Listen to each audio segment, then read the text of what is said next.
El hecho de suscribirnos de manera exclusiva a un enfoque de necesidades mínimas, como el que plantean los ODM, implica un alto riesgo al buscar satisfacer conciencias, pero limitando las aspiraciones del cambio social. De esta forma, podemos asumir que existen dos umbrales que nos permiten caracterizar la vida de las personas. El primero tiene que ver con las capacidades indispensables en los seres humanos para subsistir dentro de la sociedad. Capacidades sin las cuales una vida no podría llamarse siquiera humana. El segundo umbral se refiere a las capacidades que le permitan a cada uno realizarse como persona dentro de esa sociedad. Estamos hablando, por tanto, no solo de subsistencia, sino del derecho a gozar de una vida digna de vivida. Señor Presidente, Excelencia, creemos que tener la meta de vivir con $1 más 1 centavo al día para supuestamente superar la pobreza extrema, evitar morir prematuramente, como podría colegirse de los ODM, no significa llevar una vida digna. El desarrollo de políticas públicas en un país que pretende un cambio radical, como el caso ecuatoriano, no puede conformarse con alcanzar objetivos mínimos. Obviamente, evitar la muerte prematura de los niños y niñas o de las madres gestantes resulta un objetivo incuestionable. Sin embargo, centrándonos solo en ello, corremos el riesgo de conformarnos con que la vida humana sea simplemente un proceso de resistencia que tenga como fin alargar unas horas más la existencia de las personas.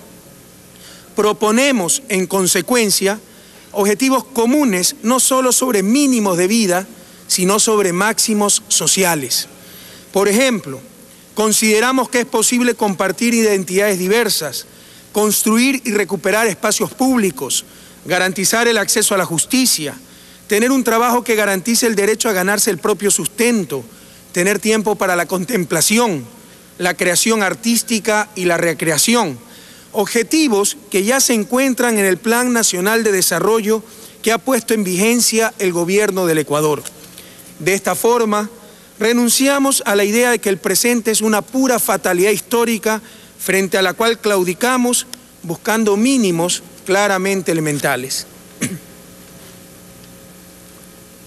Más aún, la perspectiva de conformarse con mínimos supone también la legitimación, y esto es muy grave, la legitimación de la realidad que vivimos, ya que tales mínimos no buscan trastocar las distancias ni las relaciones de poder entre los sujetos ni entre las sociedades.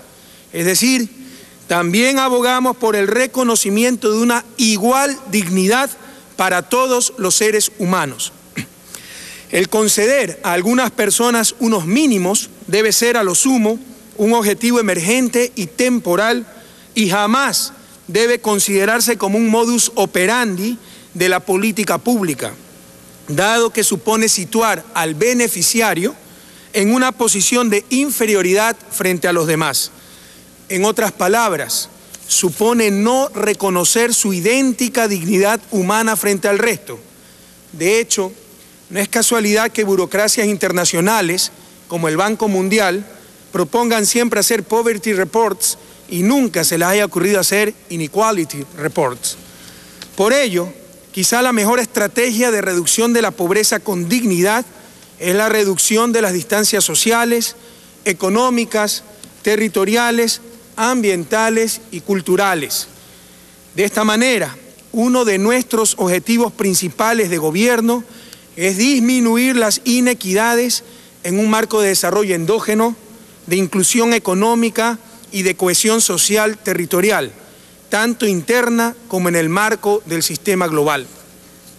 En este mismo sentido, buscamos imponer en Ecuador el imperio de los derechos humanos y de valores universales.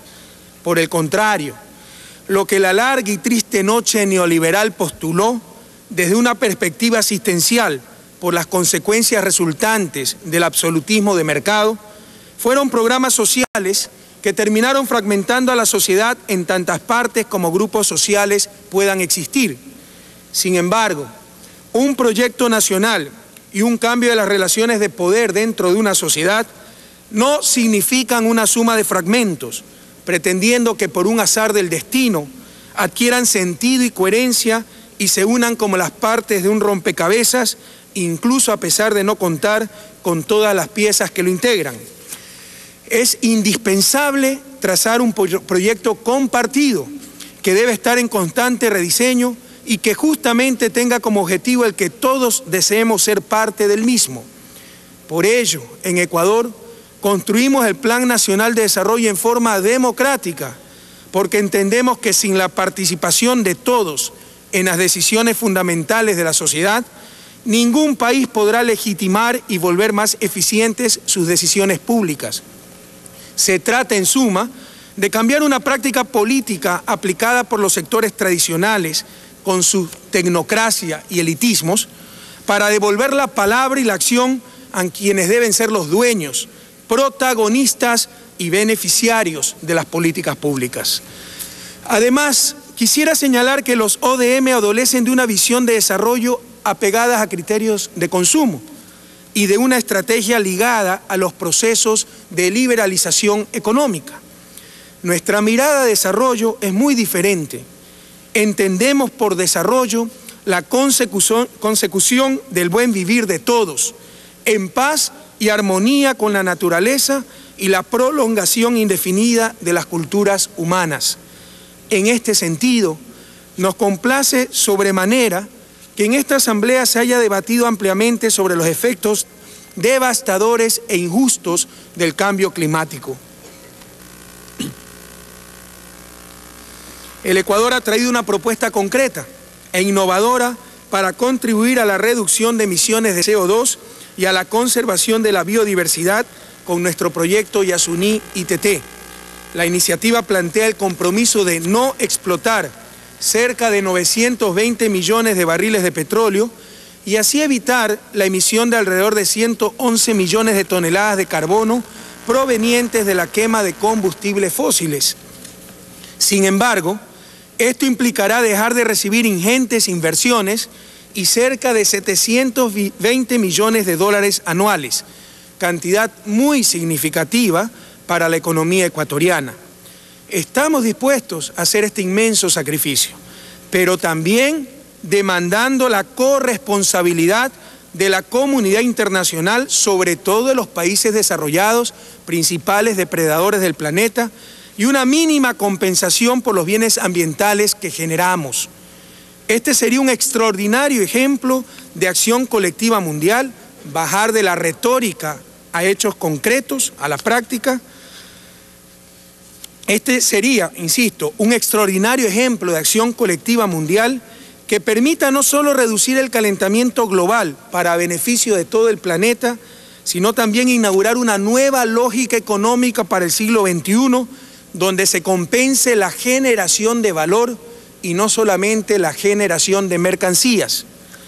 Al hablar de culturas, nos alegra también que la Asamblea de las Naciones Unidas haya adoptado hace pocos días la Declaración de los Derechos de los Pueblos Indígenas, copatrocinada en forma muy activa por el Ecuador, instrumento que ha debido esperar más de 20 años para su aprobación y que será la carta fundamental para la protección de los derechos humanos de nuestros pueblos aborígenes.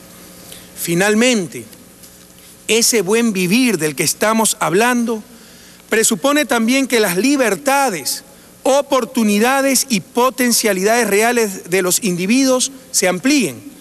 En este sentido, la paradoja inmoral de que por un lado se promueva a nivel global la libre circulación de mercancías y de capitales buscando la máxima rentabilidad, pero por otro lado se penalice la libre circulación de personas buscando un trabajo digno, es sencillamente intolerable, sencillamente insostenible desde un punto de vista ético. Para el gobierno del Ecuador no existen seres humanos ilegales, no hay tal